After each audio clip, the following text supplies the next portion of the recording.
Okay, so here's the same problem we were solving before. I want to clarify a couple of things.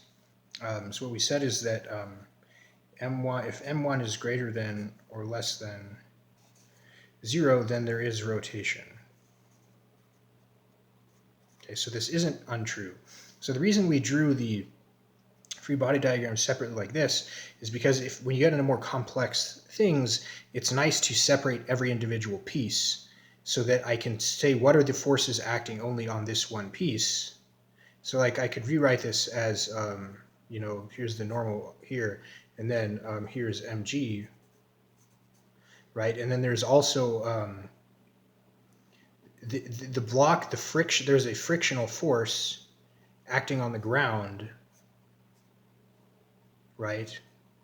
That is the same frictional force that is acting on the block, right? So I can draw in it. So there's another frictional force, and I messed up the arrow because my marker is klutzy, but that's why you separate the free body diagrams. But it's also because if this block is if this block is up in the air because it's rotating, then the normal is irrelevant, right? So the moment that this starts to rotate, this normal is going to shift over this way, right? So that's important to realize. So it's important to think about each of these objects as two separate things because they're not necessarily always touching.